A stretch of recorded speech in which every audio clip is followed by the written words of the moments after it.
Time is kinder to some than others. Here are 6 ugly cars that aged beautifully. Famous for its appearance in Top Gear, the Gumpert Apollo was so magnificent that the only thing that really bothered Jeremy Clarkson at the time was its most fatal flaw, according to him, which was that it was completely hideous. And this was not a controversial opinion at the time.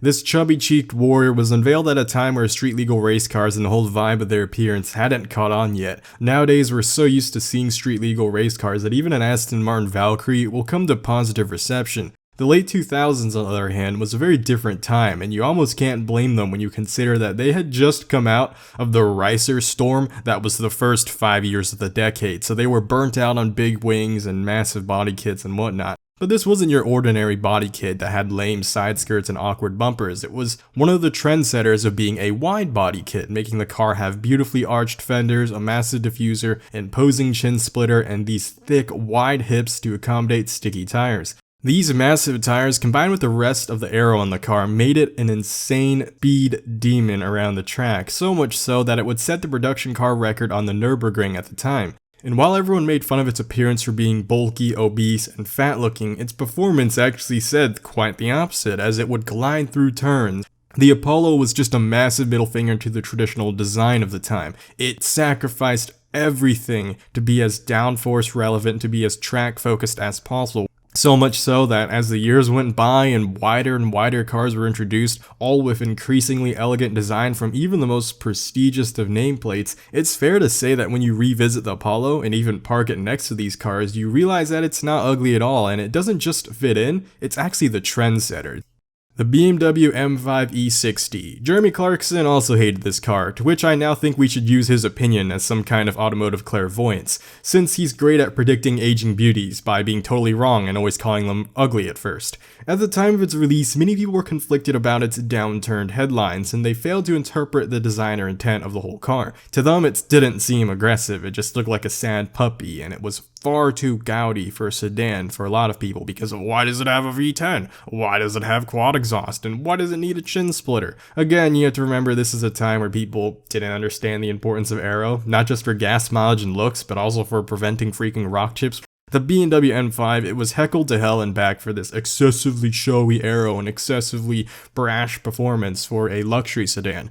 It was too loud and too uncouth, yet nowadays it's rather normal and rather beautiful, I must say, because, who in the world decided they needed to look boring and perform boring? Shortly after its release, it rekindled an automotive war over who can make the best luxury sports sedan.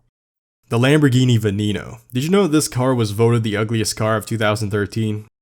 What on earth were people on back then? Maybe the whole world-ending prophecy of 2012 had them so shaken they forgot how to use their eyes.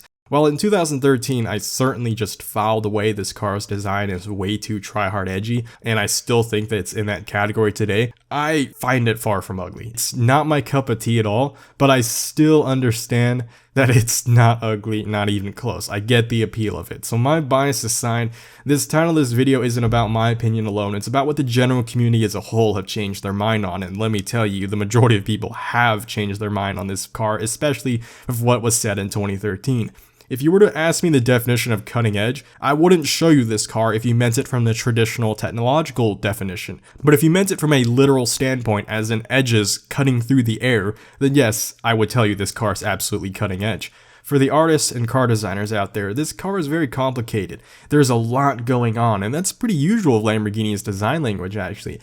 But that visual overload is absolute gold to young enthusiasts, and really just, it's out there, that's what catches your eyes, and it's a lot to feast upon. But when you look at those details carefully, you realize that there is a lot of attention and a lot of beauty still put into them. The general line flow of this car, the stance, and even the nuances such as the taillight design would go on to define Lamborghini's later models. An analogy I'd give is, think of a preteen emo edgelord versus a full-grown angsty adult. If I asked both of them to design a car, they'd both make something that looks very edgy and complicated to express their emotional state. But the adult would certainly have a more refined result, something that comes with age and experience. It's still gonna be edgy and angsty, but his feelings are gonna be a lot more sorted and not mindlessly directed at nothing.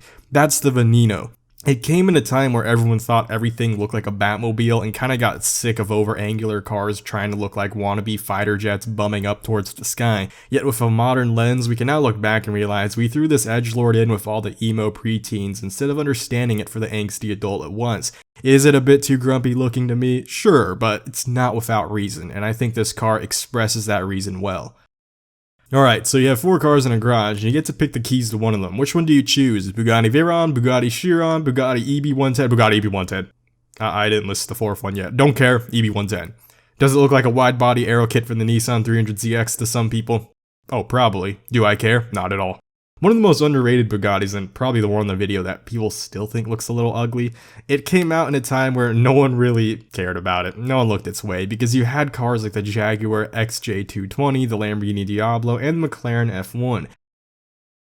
Those all just stole the spotlight in the entire show of the 90s, and there was no way in hell that someone was going to drop this much cash, even on this Bugatti, just to come in second, and even third, to the other cars of the era.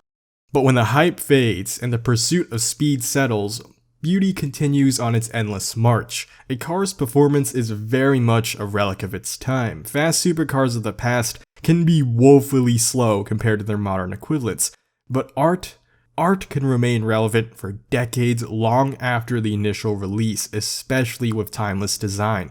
The EB110 is timeless in the sense that it was a very odd child in the Bugatti family.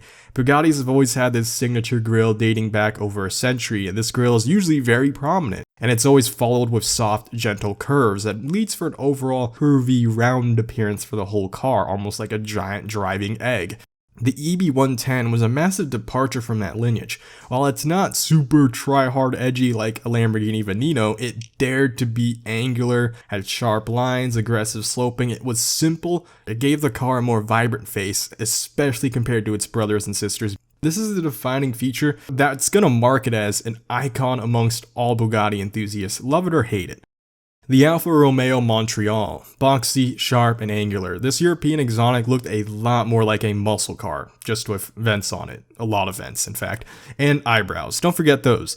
The Montreal was very underappreciated at its launch and came at a time where it was very overshadowed. You had cars like the Jaguar XKE, which had recently been determined as the new automotive benchmark of beauty. Part of me just thinks Jaguar is just completely giving everyone middle fingers because they're always making beautiful cars at the worst time possible for other companies. But regardless, kudos to them at least. They do make beautiful cars. But the Montreal was boxy, it was square, and it had sharp lines which to a lot of people were seen as too North American in design, especially from a talented European automaker such as Alfa Romeo, so much so that it was almost held as a disappointment from them.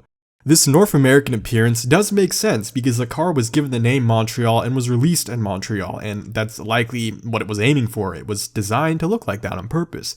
And I hate that stigma that a lot of Europeans have of North American cars, which is that they're all doomed to be brash, bland, and redneck trailer kings with no hope of any redemption. The Montreal, while not a muscle car, took all the aspects of one and gentrified it in a way that showed boxy doesn't have to mean brash, uncouth, and impossible to ever be luxurious. The car was blessed with tons of cabin room while still remaining small enough to only weigh 2,800 pounds, which by the way is lighter than a Lamborghini Miura, while actually being somewhat more sizable than it. It had a quad cam 2.7 liter V8, which gave it a very distinct sound. If I were to use an analogy, imagine a girl who is Italian, but she's speaking American English, but she has a very obvious Italian accent. This could be very eccentric and seductive, while at the same time it's still going to come off as partially familiar.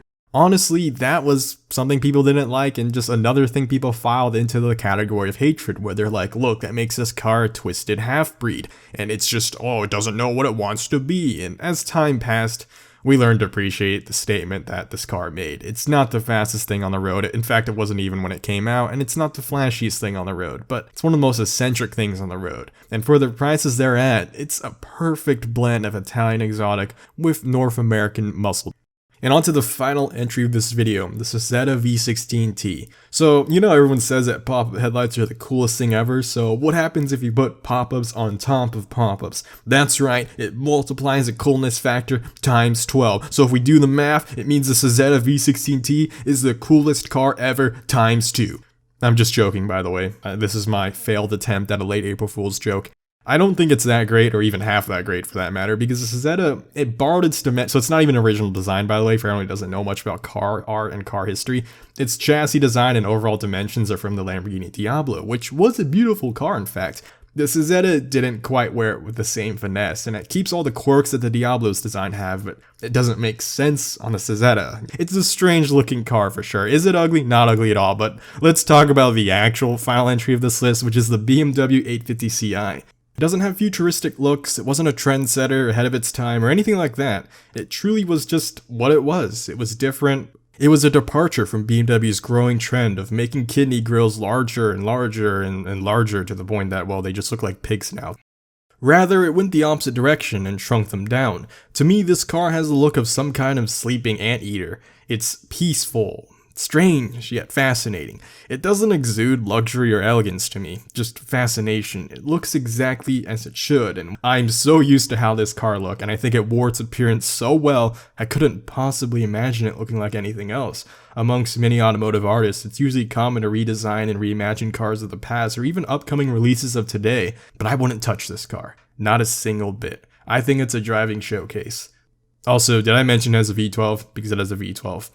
That's going to be it for this video, and if you're still craving something in the meantime, go check these videos out. For now, thanks for watching, and see y'all next time. Blade Angel out.